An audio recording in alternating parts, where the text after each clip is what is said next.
sebelumnya yang perkenalkan diri dulu, yang adalah calon guru penggerak angkatan 7.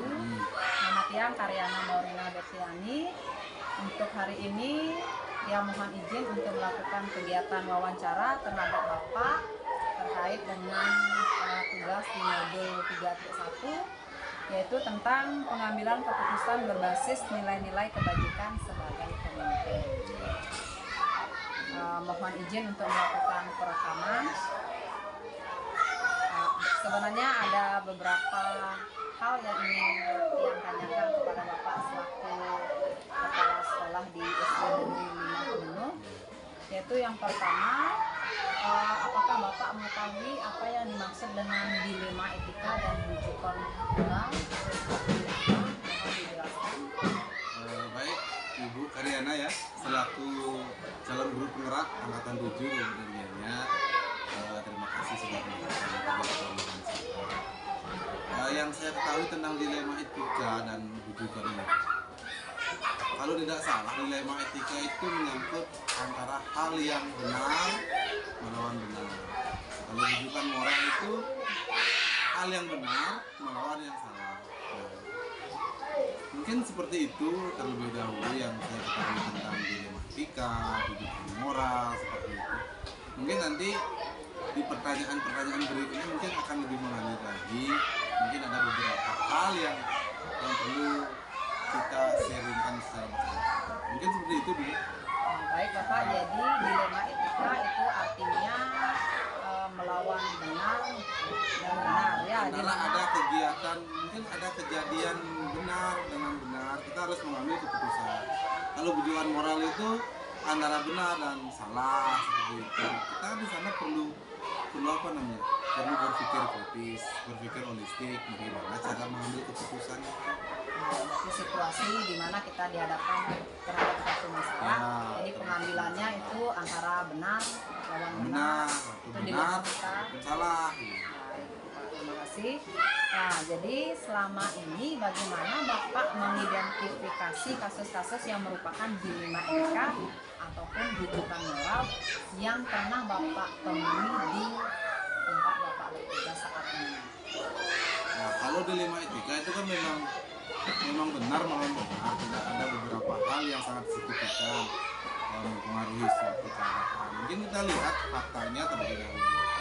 Fakta di lapangan seperti apa, data di lapangan seperti apa. Terus mana yang lebih berpeluang menghasilkan keputusan terbaik. Jadi kita cari jalan keluar. Misalkan kalau rujukan moral itu kan tergantung ada benarnya, ada salahnya. Nah sekarang kita lagi kembali melihat datanya seperti apa, fakta di lapangan seperti apa. Tetap pengambilan suatu keputusan harus berdasarkan pada fakta dan data yang terdapat di lapangan.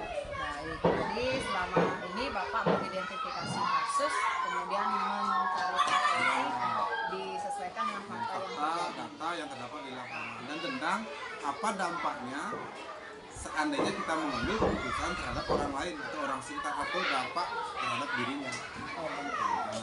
Baik Bapak, yang lanjutkan lagi.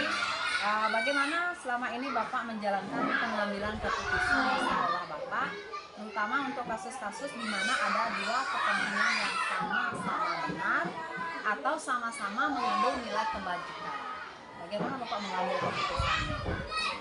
Kita kan pertama pada tahap identifikasi masalah. Nah, sumber masalah itu di mana? Sumber masalah itu misalkan sumber masalah itu di peserta didik. Sekarang kan kita harus mengetahui identifikasi sumbernya apa. Nah, masalahnya identitas peserta didik itu dari mana? Bagaimana keadaan orang tuanya, ekonomi orang tuanya, bagaimana kita dapat informasi dari wali kelas. Setelah itu kita bawa ke ranah ke dewan guru, bagaimana di dewan guru. Nah, disinilah pimpinan kepala sekolah. Nah, berdasarkan muara dari beberapa informasi, baru kita dapat mencari keputusan yang memang betul-betul benar. Betul-betul benar, meskipun ada beberapa pihak yang tidak relevan dengan keputusan itu. Kita cari solusi yang memang betul-betul terbaik. Jadi intinya di sini ada kolaborasi. Dan yang terpenting ingat identifikasi masalahnya seperti apa. Baik, jadi selanjutnya langkah-langkah atau prosedur seperti apa yang biasa Bapak lakukan selama ini untuk mengidentifikasi dan menemukan solusi permasalahannya? Langkah-langkah yang pertama yang harus kita carikan adalah yang pertama, kenapa masalah itu timbul? Penyebab terjadinya suatu masalah itu apa? Penyebabnya A atau B atau C. Setelah kita tahu penyebabnya, solusi seperti apa yang kita ambil? Kembali lagi ke pertemuan awal. Faktanya apa, terus implikasinya di sekolah apa, di masyarakat apa. Itu tetap kita mencari fakta yang terdapat di lapangan. Ya, kita tidak bisa mengambil keputusan karena unsur kedekatan. Ya. Misalkan seorang pemimpin dekat dengan si A, pemimpin dekat dengan si B, terus ada anak-anak yang keponakannya, terus ada guru yang bisa nanti kerabat dekat, kita tidak bisa mengambil keputusan seperti itu. Nah, nanti saya tahu kan kepala sekolah banyak gitu. Unsur-unsur kepentingan itu diusahakan jangan dibawa ke ranah pada saat pengambilan keputusan. Jadi menyingkirkan kepentingan pribadi. Iya, menyingkirkan unsur kepentingan gitu. Baik, Bapak. Kemudian selanjutnya, menurut Bapak, hal-hal apa saja yang selama ini Bapak anggap efektif dalam pengambilan keputusan pada kasus-kasus dilema etika? Yang dianggap efektif pada kasus dilema etika adalah yang pertama itu bagaimana kita mencari jalan keluar yang terbaik. Jalan keluar yang terbaik, misalkan dia tidak ikut misalkan tidak ikut tamasya gitulah, tidak ikut tamasya karena tidak punya uang. Apakah guru boleh memaksa? Tidak. Kan tidak. Latar ekonominya seperti apa? Kita akan tahu. Nah, di sana apakah dia boleh ikut atau tidak? Atau dia harus ikut atau tidak? Sekarang kita kan mediasi dengan orang tua. Keputusan di sekolah seperti apa gitu. Kalau memang itu memberatkan sekali untuk orang tuanya, karena mungkin orang tuanya tidak dapat kerja. Kembali lagi ke rasa kita seperti apa. Kalau memang kebenarannya banyak, nah, dia tidak ikut nggak masalah. Yang penting kebenarannya banyak, daripada unsur tidak benar. Baik, Bapak. Jadi itu yang Bapak anggap efektif ya Iya. dalam mengambil keputusan. Kemudian selanjutnya, menurut Bapak lagi, hal-hal apa saja yang selama ini merupakan tantangan dalam pengambilan keputusan pada kasus-kasus dilema?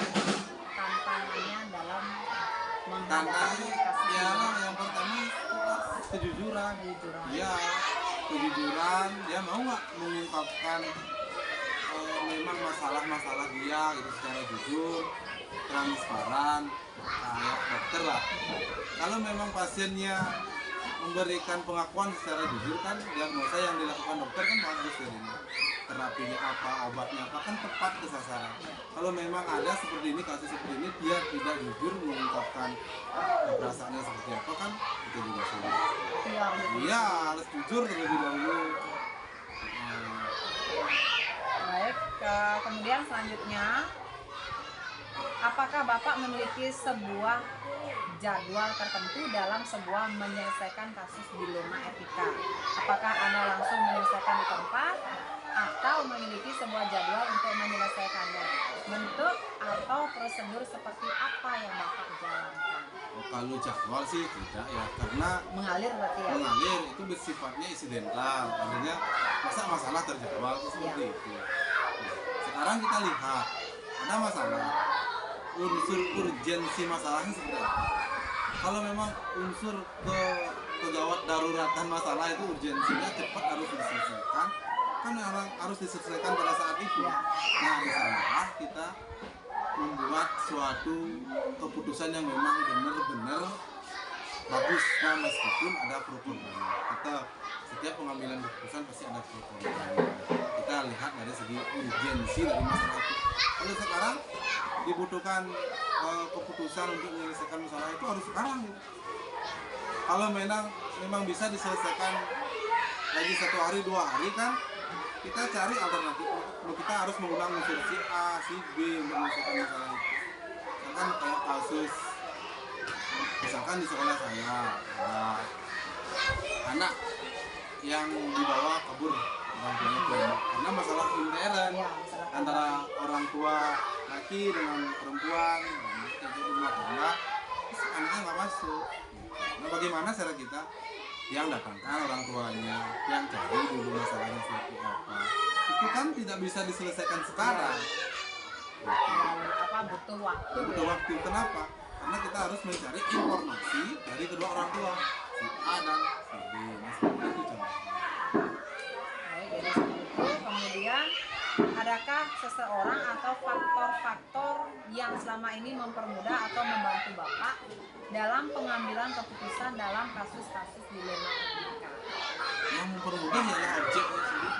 Objek yang Ya. yang apa namanya yang mengalami masalah. Ya, yang mengalami masalah itu. Ini kan tergantung dari dia. Kalau memang dia adanya kooperatif dalam mengutarakan bagaimana misalkan soal rujukan moral, dalam etika. Kalau memang dia kooperatif, kita akan lebih gampang menyelesaikan masalah itu. Dan pengambilan keputusannya akan lebih mudah. Jadi butuh kooperatif atau kerjasama. Iya, kerjasama. Dalam menyelesaikan masalah. Masalah. Berarti yang selanjutnya dari semua hal yang telah Bapak sampaikan, pembelajaran apa yang dapat Bapak petik dari pengalaman Bapak mengambil keputusan dilema etika? Sebenarnya sih banyak sih pelajaran ya yang kami. Yang pertama kita belajar bersama. Yang kedua kita belajar berpikir. Iya. Kita diajarkan berpikir dalam hal bahwa sesuatu itu ada masalah karena ada penyebabnya. Jadi kita diajar dari masalah itu untuk berpikir secara menyeluruh. Kita berpikir holistik, dari mana sumber masalahnya, apa penyebabnya, yang apa. Di samping itu kita juga mengolah rasa. Kita mengolah rasa yang ada dalam diri. Kita belajar coaching kepada orang lain karena ada masalah. Secara tidak langsung kita belajar coaching. Kita tidak serta-merta belajar coaching secara terjadwal. Karena masalah ini kita belajar banyak sih pelajaran yang dapat kita ambil dari beberapa masalah yaitu judukan moral ataupun dilema etika. Yang paling penting juga bisa kita mengenali karakter Ya, dari orang-orang yang sebetulnya sih kalau pengambilan keputusan adalah tanggung jawab kita yang paling susah. ya mengambil keputusan yang benar-benar baik bagi orang lain Ya, dan juga baik bagi diri kita. nah belum tentu kita mengambil keputusan itu. Misalkan kan udah benar keputusannya, belum tentu direspon baik oleh sebagian orang. Makanya kita sebelum kita mengambil keputusan kita harus menyiapkan alasan dari keputusan itu lewat identifikasi masalah.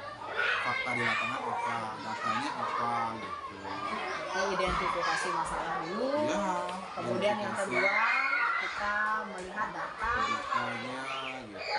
Bagaimana sumber masalah itu terjadi, apa konsekuensinya. Kalau kita mengambil keputusan ini dampaknya apa, keputusan ini dampaknya apa, mana yang lebih sedikit menimbulkan dampak negatif. itu yang kita ambil. Hmm.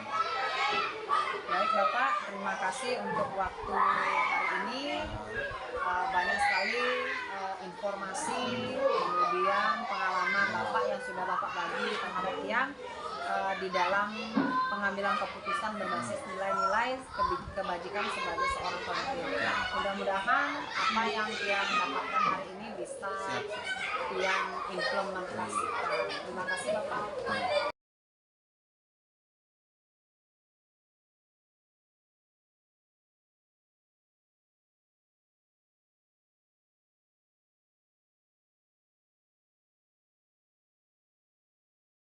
Selamat siang. Itu yang mohon izin untuk melakukan kegiatan wawancara di SD Negeri Negeri Saputono. Ibu selaku sebagai kepala sekolah inti yang datang hari ini untuk melakukan wawancara terkait dengan tugas pada CBB Angkatan 7 Kabupaten Gianyar, yaitu di demonstrasi kontekstual pada modul 3.1, yaitu pengambilan keputusan dengan nilai-nilai kebajikan sebagai seorang pemimpin. Yang izin mohon melakukan perekaman. Baik Ibu, selanjutnya yang izin melakukan wawancara, Jadi ada beberapa pertanyaan. Yang pertama, apakah Ibu pernah mengetahui tentang istilah dilema etika ataupun rujukan moral? Untuk masalah itu terus orang kontak ke bagi bilang belum jelas, kalau bisa mohon dijelaskan. Ibu, nah, jadi yang dimaksud dengan dilema etika itu adalah situasi di mana kita dihadapkan untuk menyelesaikan masalah benar lawan benar. Kemudian kalau yang rujukan moral itu situasi di mana kita dihadapkan dengan mengambil keputusan itu mengarah ke keputusan benar atau salah.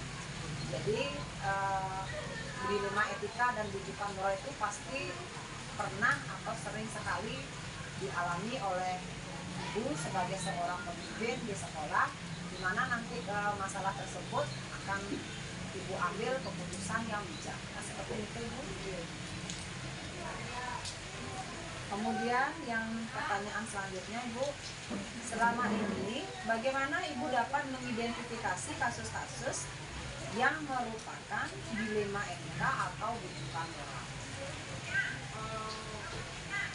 Dalam mengidentifikasi permasalahan itu, yang melihat permasalahan di masing-masing kelas. Nah, kemudian ada permasalahan di satu kelas yang betul-betul memerlukan tindakan dalam hal mengatasi permasalahan ada. Itu yang Ibu pakai untuk mengidentifikasi permasalahan yang muncul di sekolah. Kemudian yang selanjutnya Ibu, selama ini bagaimana Ibu menjalankan pengambilan keputusan di sekolah, terutama untuk kasus-kasus di mana ada dua kepentingan yang sama-sama benar atau sama-sama mengandung nilai kebajikan? Seperti di sekolah kami di sini ada siswa yang tidak mau sekolah dan itu waktunya cukup lama. Jadi adapun tindakan yang dapat saya lakukan yaitu saya berusaha dulu mengkoordinasi dengan guru sekiranya mengecek siswa itu, kemudian mengidentifikasi, menganalisis apa yang sekiranya menjadi penyebab anak tersebut tidak mau masuk ke sekolah. Jadi misalnya Ibu telusuri dulu data-datanya tersebut, Ibu analisis, Kemudian identifikasi. Baik Ibu. Selanjutnya, langkah-langkah atau prosedur seperti apa yang biasa Ibu lakukan selama ini untuk mengatasi permasalahan yang muncul terkait dengan dilema etika? Terkait dengan permasalahan yang telah disampaikan tadi,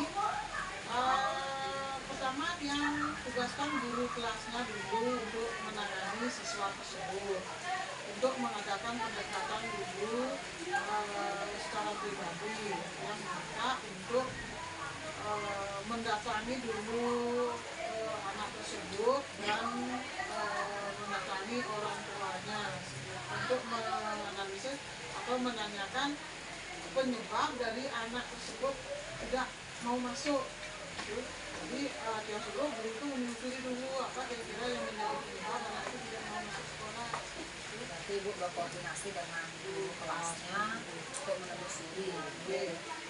Andai kata umpamanya gurunya belum juga berhasil yang artinya menyebabkan murid itu artinya mau murid itu masuk, nah yang artinya secara bersama-sama dengan guru kelasnya mendatangi kembali siswanya dan gurunya, memberikan pengertian kepada mereka agar mereka itu mau masuk sekolah lagi. Itu deh. Kemudian selanjutnya, menurut Ibu, hal-hal apa saja yang selama ini Ibu anggap efektif dalam pengambilan keputusan pada kasus-kasus dilema etika? hal-hal yang dapat membantunya dalam mengambil keputusan tentu yang tidak lepas daripada masukan guru, masukan orang tua, kemudian masukan komite, yang semuanya itu yang dapat jadikan pertimbangan dalam mengambil keputusan sehingga yang dapat menentukan tindakan-tindakan apa yang harus dia lakukan selanjutnya. Luar biasa sekali. Kemudian selanjutnya, menurut Ibu, hal-hal apa saja yang selama ini merupakan tantangan dalam pengambilan keputusan pada kasus-kasus dilema etika? Tantangannya yaitu ketika kita sudah melakukan pendekatan kepada siswa itu tidak mau, padahal kita sudah motivasi mau masuk ke sekolah lagi, kemudian orang tuanya juga tidak merespon, sehingga berkali-kali usaha yang kita lakukan itu muridnya juga tidak mau datang-datang, sehingga agak kesulitan bagi kita mengambil keputusan apakah anak ini dikeluarkan atau tidak, sementara sekolah kan tidak diperkenankan untuk mengeluarkan siswa ke yang menjadi kesulitan bagi pihak sendiri tersebut lah, karena dari siswanya memang tidak ada minat, tidak mau. Sudah beberapa kali kita motivasi, kita banting, kita janjikan apa, mereka itu dia itu datang ke sekolah, tidak juga mau datang-datang. Dilema tersebut. Jadi dilema itu yang Ibu rasakan selama ini. Berarti kalau kita lihat itu Ibu sudah menggunakan paradigma justice lawan kasihan, keadilan lawan kasihan. Oke, selanjutnya, apakah Ibu memiliki sebuah jadwal tertentu dalam sebuah menyelesaikan kasus dilema etika? Apakah langsung Ibu menyelesaikan di tempat atau memiliki sebuah jadwal untuk menyelesaikannya? Bagaimana bentuk prosedurnya?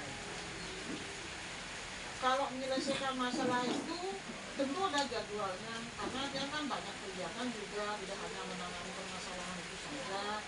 Nah, itu membutuhkan waktu khusus. Nah, jadi adapun waktu yang dia butuhkan itu kan berkoordinasi dengan guru kelasnya, kapan guru kelasnya itu tidak mengajar atau di kelasnya digantikan atau guru yang lain itu ada jam belajarnya sehingga guru tidak mengajar. Nah, pada saat itulah dia ngajak guru itu turun mendekati anak tersebut, sekaligus orang tuanya. Jadi tidak serta-merta yang bisa sewaktu-waktu artinya turun ke, karena tetap yang koordinasi dengan waktunya sehingga tidak menimbulkan kepada yang lain kerugian kepada anak yang lain, agar anak yang lain tetap belajar juga. Jadi di sini Ibu menjadwalkan agar anak yang lain tidak merasa terganggu pada proses pembelajaran di kelas. Karena Ibu nanti berkoordinasi dengan wali kelasnya. Pertanyaan terakhir, Ibu, dari semua hal yang telah disampaikan, pembelajaran apa yang dapat Ibu petik dari pengalaman yang sudah Ibu lakukan terkait dengan pengambilan keputusan dilema etika terhadap masalah? Jadi pengalaman saya ya tentang pengambilan keputusan itu, jadi kita sebagai kepala sekolah atau orang yang dikeluarkan harus melibatkan semua stakeholder yang mendukung pendidikan, terutama guru-guru, orang tua, pendidik. Jadi semuanya itu kita libatkan, kita minta masukannya, pendapatnya, sehingga semua itu dapat kita jadikan pertimbangan di dalam menentukan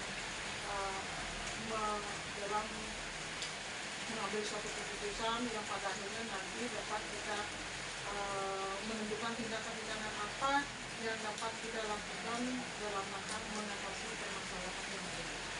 Jadi bisa yang simpulkan, jadi intinya Ibu dalam mengambil suatu keputusan terkait dengan masalah yang terjadi di sekolah, yang pertama itu melakukan komunikasi terhadap guru, kemudian dengan orang tua siswa, kemudian dengan stakeholder yang lain atau komite. Kemudian di sana nanti akan ada kolaborasi dengan semua pihak yang ada di sekolah. Dan yang terakhir, tetap Ibu mengambil keputusan tetap berdasarkan dengan data, kemudian apa yang menjadi penyebab yang nantinya keputusan yang Ibu ambil tidak merugikan anak dan juga tidak merugikan sekolah. Baik Ibu, terima kasih banyak atas waktu Ibu hari ini. Sudah menyempatkan waktu untuk dia melakukan kegiatan wawancara hari ini.